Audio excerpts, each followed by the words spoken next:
China and the Chinese government is the new evil empire.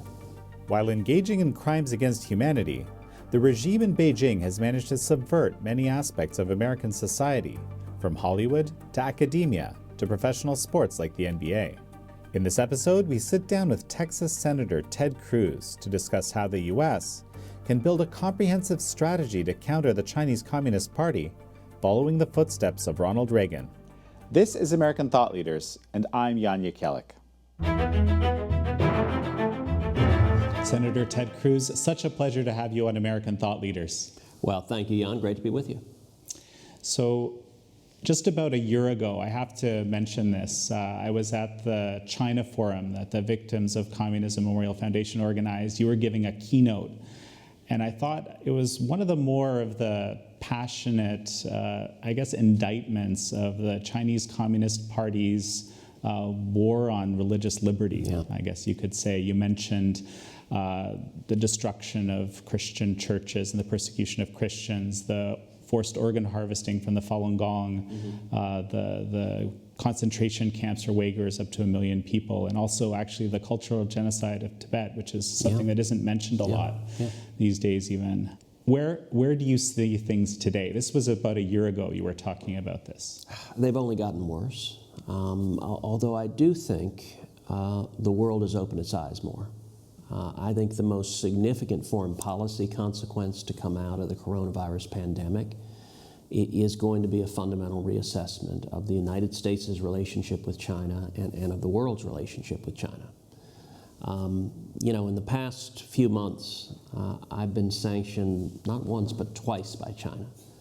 They personally sanctioned me the first time for speaking out on behalf of the Uyghurs, who they have, as you rightly noted, been persecuting, been locking in concentration camps, been torturing and murdering, and upwards of 1 million Uyghurs are in concentration camps right now. The second time, China sanctioned me for speaking up on behalf of Hong Kong, and I think Hong Kong, the eyes of the world were on Hong Kong when you had 2 million protesters on the streets of Hong Kong, and I think Hong Kong is the new Berlin. It is the new forefront between tyranny and liberty. And I have long believed that China is the most significant geopolitical threat facing the United States for the next century. That combating China's hostility, aggression, theft of intellectual property, espionage, propaganda is a whole of government endeavor, and it's striking. A year ago, there were a lot of people in Washington who were China apologists, a whole lot of Democrats and even some Republicans, that they looked at China and they just saw a buck to be made. They saw the massive Chinese market. And sadly, we see that with U.S. companies, we see that with Hollywood, we see that with sports leagues, where the Chinese market, they want so much that they're willing to do business with torturers and murderers. They're willing to turn a blind eye. They're willing to give the Chinese Communist Party the censor's pen. And I am grateful that people in Washington and across the world are starting to see the threat that the Chinese government poses. In that same speech, you referenced Ronald Reagan's famous line, tear down that wall. What would you say about Hong Kong today, then? Very much the same thing, which is let the people go. And the analogy to the Berlin Wall, I believe we need the same sort of comprehensive approach to China that Reagan led with regard to the Soviet Union. China and the Chinese government is the new evil empire. And that is a combination of all sorts of tools. Now listen, nobody in their right mind wants to see a shooting war between the United States and China. You've got two massive militaries, and you would see an enormous number of casualties if we actually got into a shooting war. It's worth pointing out, for the entirety of the Cold War, we didn't get in a shooting war with the Soviet Union. Rather, and Reagan understood this the best, we engaged in a systematic, comprehensive effort to shine a light, to use the power of truth, to use economic pressures, to use diplomatic pressures, and to use the incredible power of the American free enterprise system to defeat them and to bankrupt them. And you take, for example, the Berlin Wall. Reagan had a whole, well, actually, I'll tell the story this way, which is a number of years back when I was in Jerusalem. I sat down with Natan Sharansky, the famed Soviet dissident. And he talked to me and told me about how when he was in the Gulag, that the prisoners in the Soviet Gulag, they would pass from cell to cell notes. Did you see what Reagan said? Did you hear what Reagan said? Evil empire. When Reagan said Marxism, Leninism will end up on the ash heap of history, and all of Washington intelligentsia was aghast that he would say such a thing. When they asked what his strategy was in the Cold War, he said, very simple, we win, they lose. And that was, what kind of ignorant Philistine cowboy was this guy? And most importantly, Reagan, when he stood before the Brandenburg Gate, if you go to my office, which is next door to us, the most dominant feature in my office is a gigantic painting. It covers an entire wall of Reagan standing before the Brandenburg Gate. And above him is painted in German in the style of the graffiti on the Berlin Wall, the words, "Tear down this wall." And a lot of people don't know the backstory behind that, which is that 3 times the State Department erased those words from the speech. And 3 times Reagan wrote it back with his own hand. And the State Department argued, Mr. President, you can't say this. You can't say, Mr. Gorbachev, tear down this wall. It's too hostile. It's too aggressive. It's too antagonistic. And most importantly, this was their lead argument, it's too unrealistic.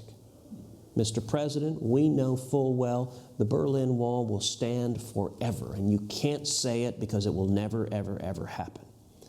And Reagan, with a twinkle in his eye, he said, you don't understand. This is the whole point of the speech.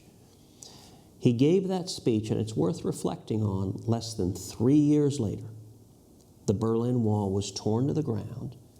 And importantly, Jan, it wasn't knocked down by American tanks. We didn't fire missiles at the Berlin Wall to knock it down.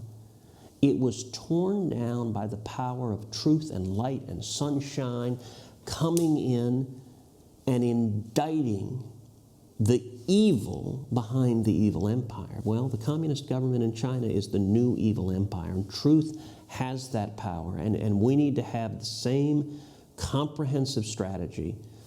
Much like we did in winning the Cold War, we need to have the same strategy for defeating China. So, we've actually heard a number of administration officials and people and folks in Congress talk about a whole-of-government approach, the need for that, but it seems to be slow going.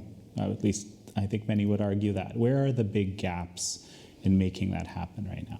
So this is going to be an endeavor that isn't over in weeks or months or even years. I mean, this is going to be for decades and as I said, I think for the next century. China's objectives are world domination. They intend to dominate the globe. They intend to utterly defeat the United States. We need to understand that. That means a number of things. It means on the military side, it means ensuring that we have the capacity to defend ourselves. It means not allowing China to surpass us, not allowing them to surpass us in cyber, not allowing them to surpass us in space, not allowing them to surpass us with high-tech weaponry. And one of the challenges is that they steal our technology. Last October, I traveled to Asia, and it was a trip that I went to Pearl Harbor, and then Japan, and then Taiwan, and then India, and then Hong Kong. And it was designed to be really a friends and allies tour. So I was meeting with strong friends and allies all surrounding China. The entire purpose of the trip was to focus on China's malign influence and growing power.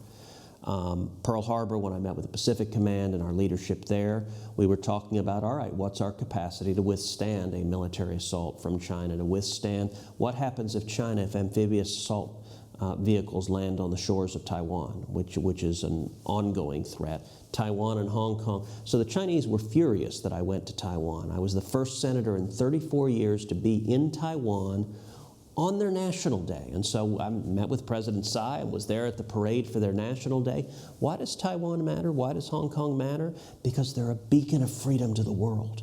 It shows the weakness of the Chinese government because it shows the peace and prosperity of people who are ethnically Chinese nationals but are living or have been living, in Hong Kong's case, with freedom and free enterprise and enjoy incredible prosperity, while the Chinese people in China, far too many of them live in poverty and anguish. Communism is a disaster. It doesn't work. So we need to combat it on the military side. We need to combat it by shining a light. That's something I've tried to do vigorously, is calling out the lies and oppression from China. We need to combat the espionage. We need to combat the propaganda. Hollywood, we just recently had Mulan. Disney filmed Mulan in the same region of China where the Uyghurs are in concentration camps. And at the end of the movie, this is Disney, for Pete's sake. I mean, this is, supposed to be like Mom and Apple Pie. And Disney thanks the police forces, the jackbooted thugs who were running the concentration camps. At the end of Mulan, Disney says, thank you so much to these police forces. So I joined with a number of other senators just in the past few days in demanding of Disney that they answer questions about their complicity in the human rights atrocities that are going on.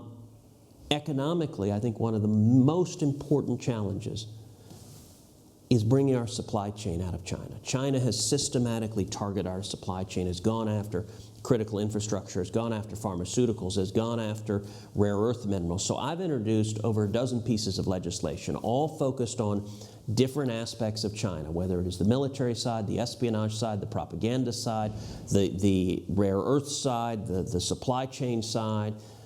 All of them we need to be focusing on and systematically standing up to defend America. So before we finish up, congratulations on being considered for the Supreme Court nomination.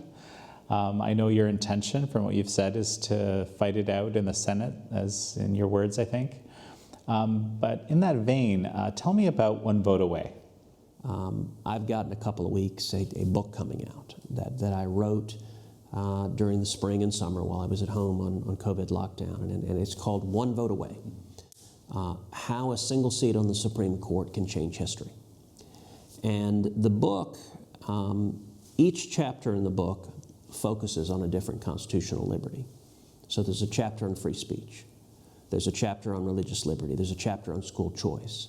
There's a chapter on the Second Amendment.